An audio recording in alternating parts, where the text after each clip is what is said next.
Baker Mayfield.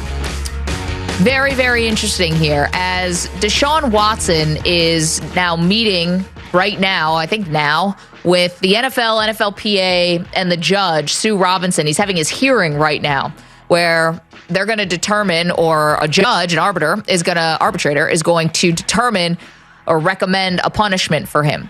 So the NFL has been, seems like pretty obviously, leaking things through the press over the last week or so about the indefinite suspension. They're seeking an indefinite suspension for Deshaun Watson, and that's what they're going to argue. And obviously, the NFLPA and Watson's side is going to argue for 0 games suspended. So we've got to presume they're going to meet in the middle there. But all this talk about an indefinite suspension, Perloff, has made people wonder, okay, if that happens, what will the Browns do at quarterback? Because no offense to Jacoby Brissett, but this roster is kind of ready to go.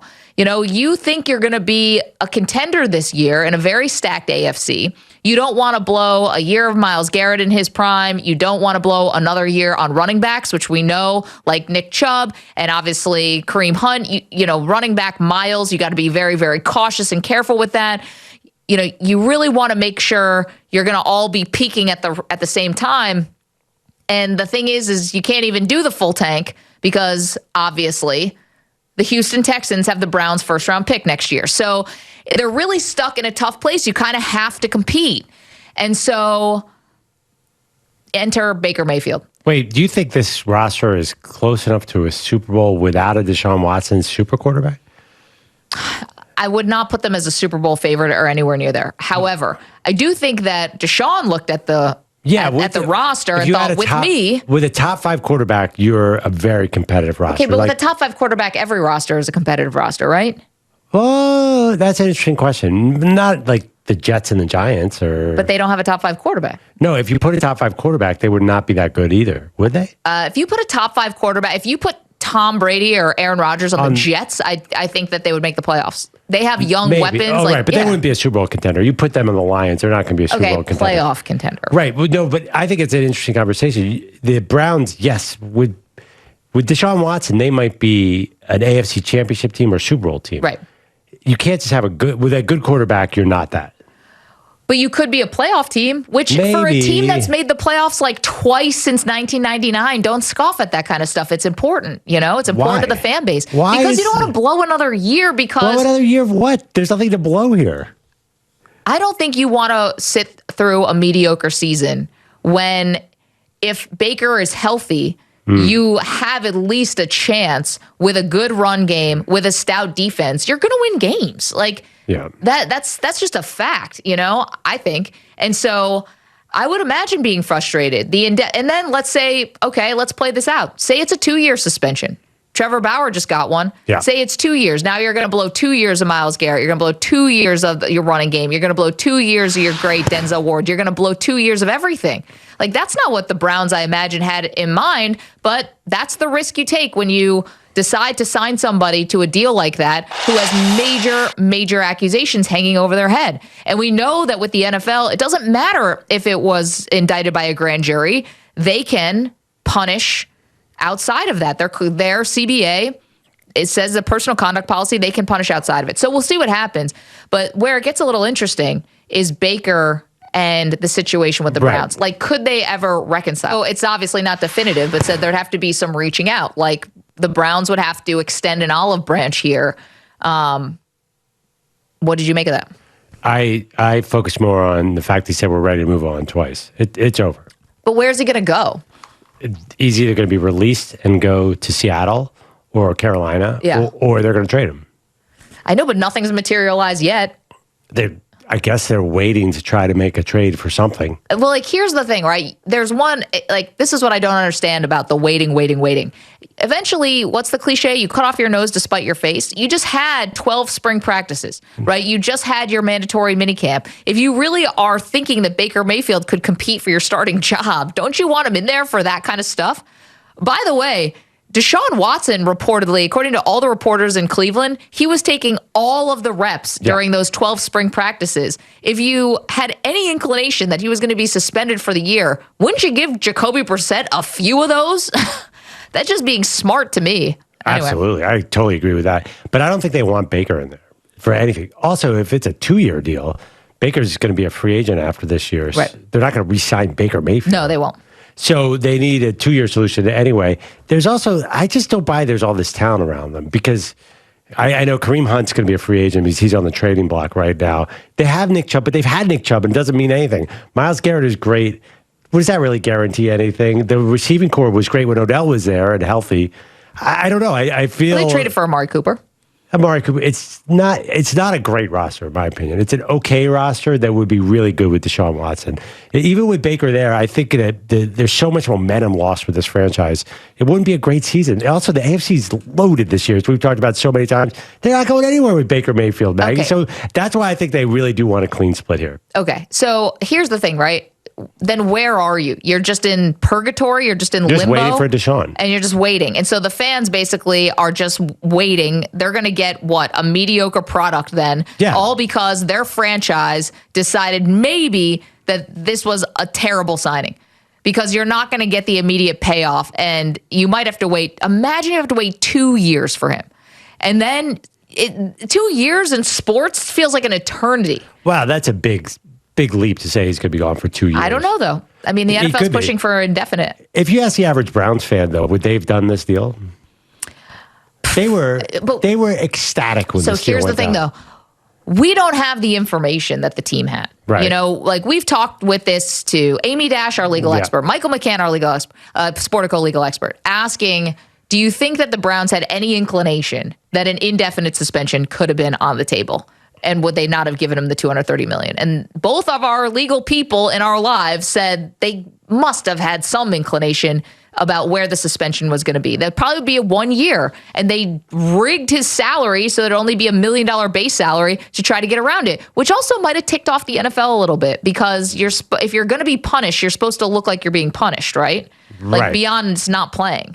Which we're still a long way away. A financial hit. Listen, Watson's legal team obviously has some issues in their favor. Mainly the fact that owners were involved in there was at least one owner involved in a somewhat similar thing who got a slap on the wrist. So there's a lot going on Robert here. Kraft. And just the nature. Yes. Well, yeah, but it's certainly in the same ballpark. Yeah, same ballpark. No, and of course, that was one incident. That we know of. One or two, exactly. But Jeffrey Kessler, the NFLPA lawyer, he's strong. He knows what he's doing. I think there's a really good chance it ends up being a year. If I had to bet what's the most likely suspension, I would say a year. Because Deshaun's team, which I was saying 4 games, 6 games, what? That seemed crazy to me. Yeah, his legal team saying 0 games. Like, I don't think that's going to happen. No. If you look at the recent history of the conduct policy. So I think a year is more likely. I think that the Baker Mayfield Browns that we saw last year, I know he was hurt. That was going nowhere. I so think they're going to go nowhere again. Go nowhere for 1 year, but wait. Fans are patient. They've been waiting if you're a Browns fan, since they came back in 2000. You got the patience of a saint. What do you think with Baker Mayfield? Do you think they won 9-8 with Baker Mayfield this year? Do you think that means anything to them? Well, unfortunately for them, like going 2-15 doesn't help help them in any way, or fully tanking doesn't help.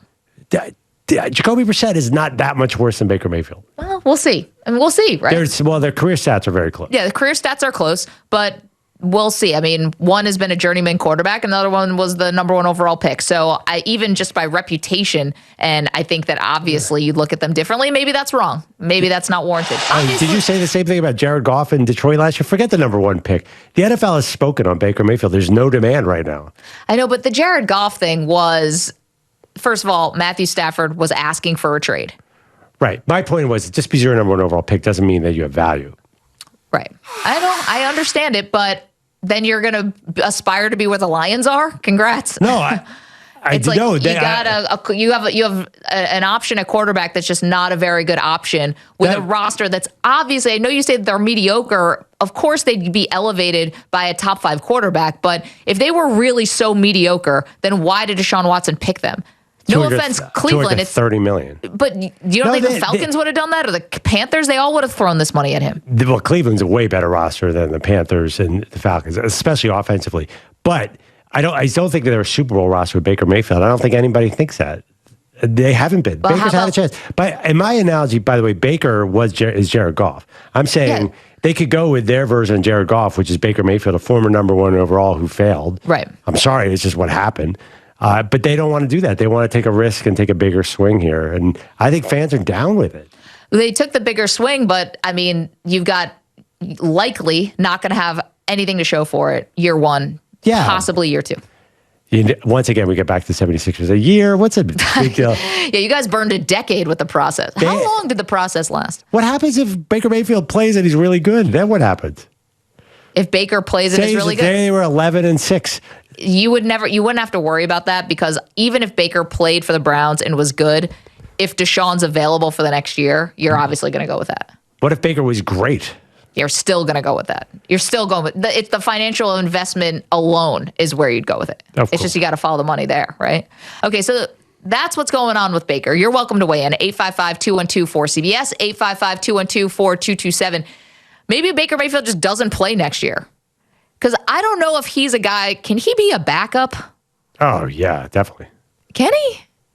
Look at Jameis Winston backed up, but he was better than Baker. No, I know, but I know Jameis was also a big personality, but we've talked about how distracting it would be to have Baker sort of in the locker room, right? Yeah. Jameis was a backup for Drew Brees. It's a little different because you have a Hall of Famer in front of you. He can't go and be a backup for Sam Darnold. He's not going to be a backup for Geno Smith. Well, he could find his version of Drew Brees. Oh, and go back up Tom Brady? That's not a bad spot. Somewhere like that, yeah. That'd actually be a great spot for him. They got Blaine Gabbert. Trying to put Blaine Gabbert out of a job? He was holding Brady up while Brady was partying at the boat parade. That guy's on Brady's hip for life. That's a friend right there. Yeah, and I know they supposedly love Kyle Trask, but yeah, I think the Jameis Winston path would be great for Baker Mayfield. It might be all go to with a really good coach like a Sean Payton type, and then I don't know. There's a lot of Sean Payton's not coaching right now. Right, a Sean Payton type, right. Find a really good team and a really good quarterback. If he can't start anyway, if you're Baker Mayfield, do you want to start in Seattle next year? They're not going to be great. No, but where's this theoretical place? The great quarterbacks that he would not compete with at all, who wouldn't mind him being there. Think Tom Brady wants Baker Mayfield? You think Aaron Rodgers wants Baker Mayfield? Tom Brady wouldn't care. Yeah, Tom Brady might like Baker Mayfield, but I don't even know if Tom doesn't get hurt for some odd reason. Right, so that's one. Aaron Rodgers probably no. Patrick Mahomes. I don't know. I guess if you go to quarterback school with Andy Reid, I don't know. Ooh, actually, that's pretty spicy. Right. Say he's cut totally loose. Would you do a year? Yeah, he probably should do a year like that. Yeah, it's maybe not the worst idea I've ever heard. Bad idea. I worry about. Solved it. By the way, I do worry about Baker a little bit. If he goes to Seattle and Seattle is not good, it's going to make him look bad and ruin his next job. No, and then he gets into a really bad cycle. You got to go with you're right. The Trubisky angle is the best one. You go sit behind a quarterback, all of a sudden your stock goes up. Yes, that's what I'm saying. Trubisky's stock went up just by backing up Josh Allen. He never saw the field. Garbage. Trubisky, a number 2 pick, very similar situation, who actually got to the playoffs just like Baker Mayfield. He wasn't as good as Baker Mayfield. Right. Jameis is the ultimate. Jameis could have started on a bad team, I think. Maybe not. He only got $1 million. Yeah, I don't think the market wasn't there. Yeah, but my point is you can have a second life in the NFL, and there's a lot of different ways to get there. Thank you for watching our video. Please like, comment, and subscribe. And if you want to see more videos like this, just hit the bell. Yeah, ring the bell. Just hit the bell.